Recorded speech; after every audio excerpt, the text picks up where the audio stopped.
Welcome back to dive number 3 on the weekend, but if you're keeping track in the playlist, it's actually dive number 2 because I didn't bring my camera on the first dive because it's dry suit and that's a lot to think about.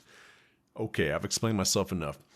This dive was good, a little different. We dropped down on the school bus. That's the shallow stuff you see in the beginning on this dive graph. The water did not get any warmer, surprisingly. Not surprisingly. Still 45 degrees F at depth. Oh, let's check it out. 44.6. Even colder than I thought. Yeah, let's just jump right into it. Video, please. Here we go. Oh, doing a little panoramic. There's Jeannie.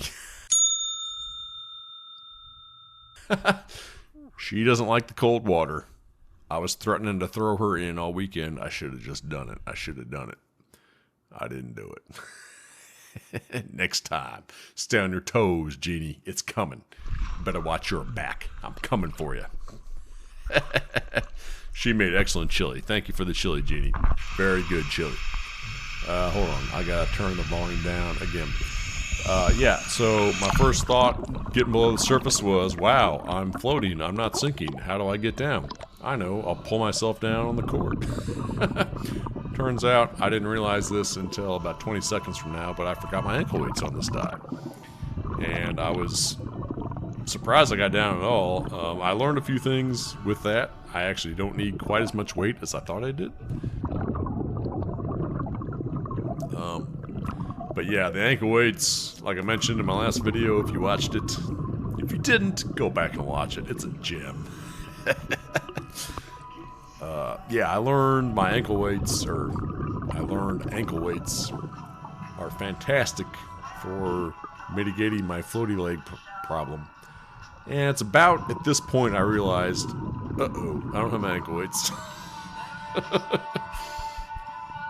Yeah, so this whole dive was, again, a fight to keep my legs out of the air. Yeah, I did some Googling on this, because I was like, man, every time I do a dry suit dive, I'm top heavy. And I was like, do people wear ankle weights? And I Googled this, and man, there are some purists online that are like, anti-ankle weights. They're like, oh, if you're wearing ankle weights, then you're not a real diver, you're doing it wrong. You can change your trim by changing the tank position and all this nonsense, and I'm just like, dude, what?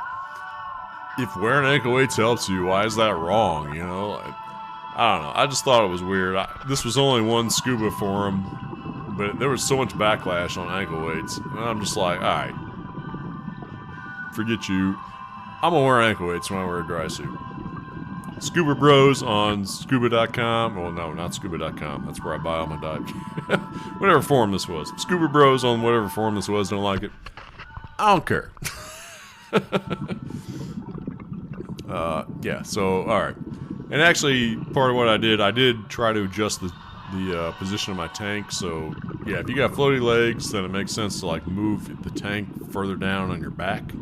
You know, to just kind of move some of that weight, you know, down towards your legs, and I think that helped, but I still had floaty legs. Yeah, I don't know, I think really the crux of the matter is my BCD is probably not tall enough for me. I got a XL size, I think. I'm kind of a taller-ish guy.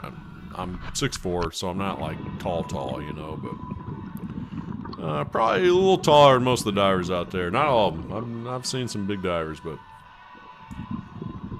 yeah, I don't know. I get my BCD on, and I feel like it's probably the circumference of it is too much, and the height of it is too little. Like, I need like a longer, skinnier one. If I had that, maybe this wouldn't be a problem at all, but most of my weight is up top, even in the trim pockets. Well, the trim pockets are above the weight pouches.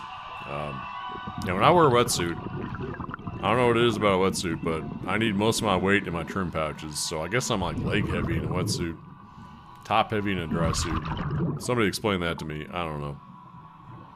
Anyway, that's a whole roundabout way of saying I think the ankle weights really help me. I don't think that makes me less of a diver. If that makes me less of a diver in Scuba Bros' mind, I don't care, because I'd rather be comfortable in the water than trying to prove to some guy on the internet that I know how to dive. This was actually my 151st dive, so I'm getting pretty good at this. You know, it is what it is. I'm certainly no pro, but I'm trying to figure out my way around underwater, and I don't even wear a dry suit, but like one time a year. So this is kind of like starting over for me. I'm experimenting with things, and I've learned 1 pound ankle weights on each ankle, plus 9 pounds in each pouch, plus 3 pounds in each trim pouch. Pretty good for this guy. So I'm going to try to stick to that every time I wear a dry suit with the thermal protection I had underneath it.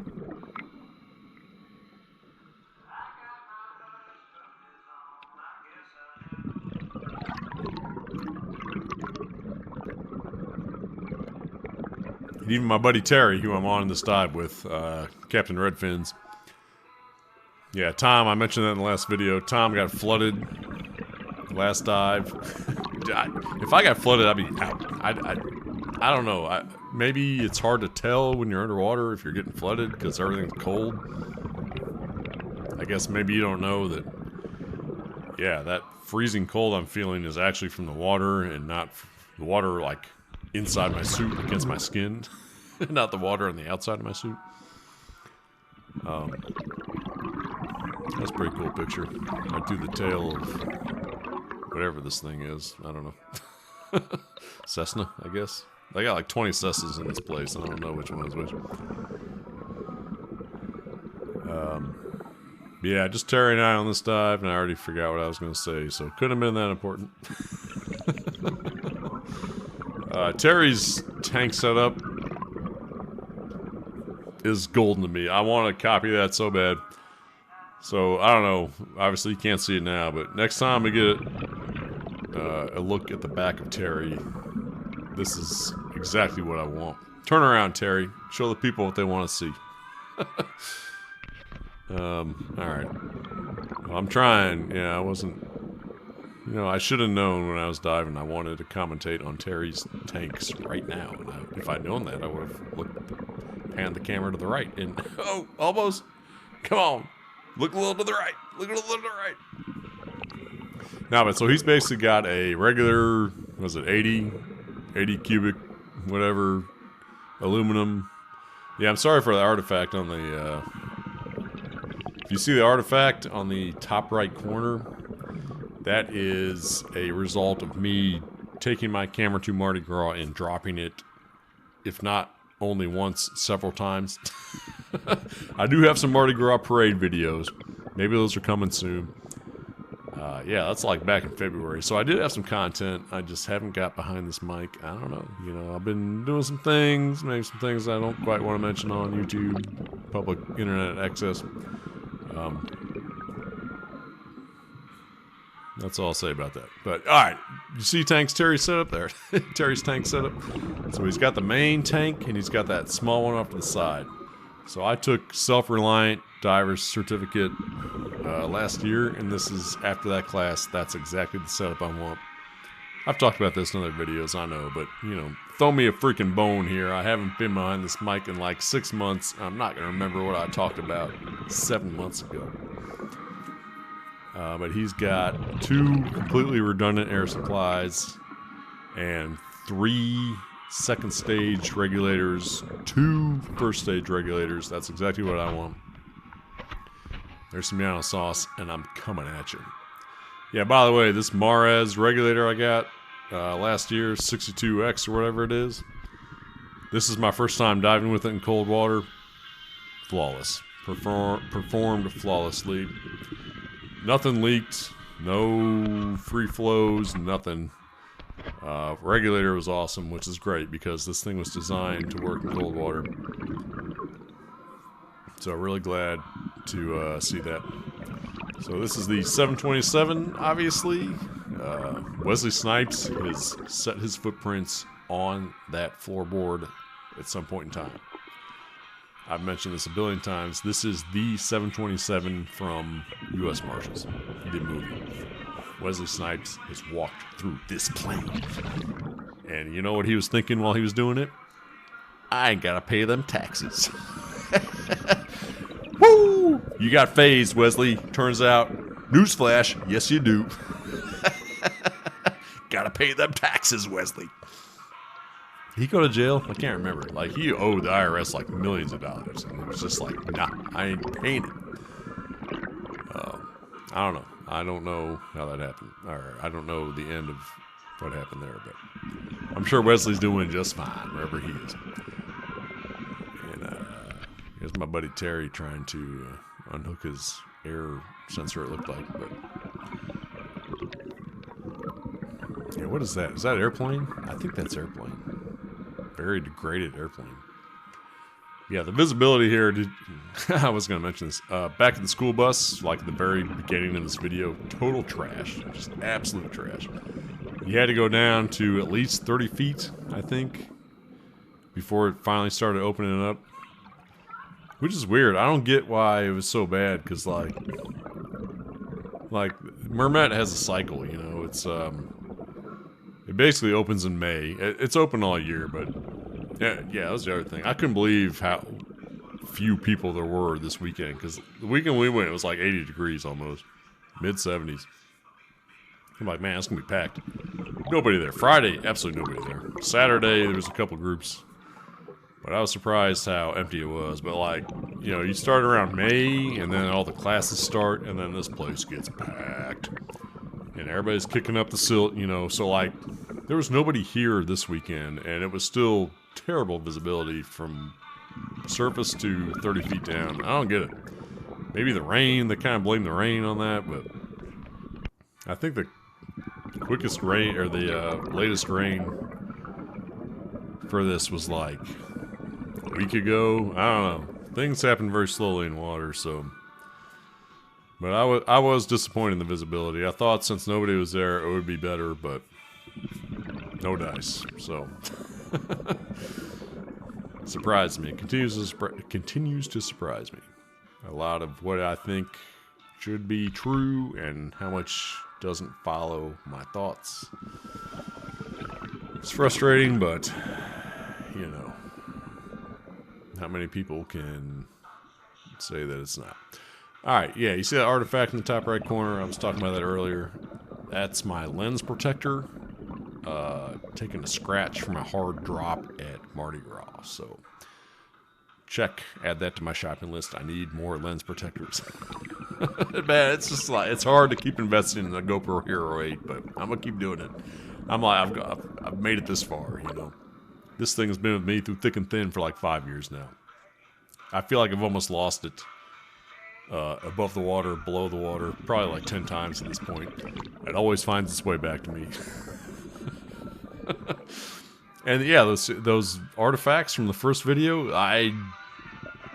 they're gone. I don't know what that was. That was an extra long record session. That was like 4 minutes. Maybe there's something to do with that. Maybe it was just a shock of being cold. Yeah, I don't know. But I haven't seen those noisy artifacts since that first segment in the first dive, in the previous dive video. Yeah, I've been diving Mermet for a long time. Never seen this. No clue what this is, where it came from. Looks like a torpedo, maybe. A UAV for underwater. Unmanned submersible vehicle, USV maybe. I'm not sure what the acronym there is. It does say Mares on it. Probably not a torpedo. I don't think Mares makes torpedoes. But yeah, no kidding. I've dove here a lot, and I've never seen that thing before, and I don't think it's new based on the silt covering of it, so... yeah, I don't know. Thanks for showing it to me, Terry. I don't know. Where are we? It's right next to the train car. See, I come to the train car all the time. That's the train car, and I have never seen that torpedo, so... If I have, I've forgotten about it. Very strange. Man, alright. Have I unloaded everything I wanted to say? Probably not. We're getting close to the end here. I got 2 segments left. Here, yeah. This is some kind of Cessna here. You know, I've dove at Mermet for like 6 years now, coming up with 6 years, and I still really don't know my way around this. I don't know my way around it very well. Yeah, I'm sure I've seen all this stuff a billion times before. But like, if you just vacuum drop me and show me one of the points of interest, and you're like, "Where is this?" I'd be like, "I don't know." Where's the nearest rope? Because the ropes are all named. Mermet is great about not making you navigate. You go to Hague. So Hague is another dive operation up in northern Illinois. This is in southern Illinois. You go to Hague, they got like one rope in that entire place. You gotta like study the map there and be like, okay, here's the compass heading from this waypoint to this waypoint to this point of interest. And you gotta remember that and write it down on a slate if you got it. Mermet dumbs it down for you, but I like it that way. Yeah, maybe I should do the navigation thing more than I do, but it's like, man, when you're underwater here and you're freezing, some things you just don't want to do, and navigation is one of them. Speaking for myself. I guess we're coming back up on the wall. Yeah, so like, at the beginning of this dive, we dropped down on the school bus, and I was struggling to stay down. That's like 10, maybe 15 feet underwater. We went to the petting zoo, which is legit not even 10 feet underwater. And with my dry suit, and I'm forgetting my ankle weights, I was like underweighted. I could feel my floaty legs going up. I'm like, Terry, I was thinking this, I didn't signal this. I'm like, Terry, we gotta go down. I gotta sink. Because the further you go down, the more your stuff compresses, and the better and the easier it is to sink. Yeah, this is the mail truck, I think. This is the last point of interest we saw before my battery completely died, crapped out on me. GoPro batteries drained like a tub. New camera might be a better experience, but I'm riding till I die with this GoPro Hero 8. Thanks for watching. Hope you all enjoyed dry suit diving in the depths of freezing cold Mermet at the end of March. I'll see you next time.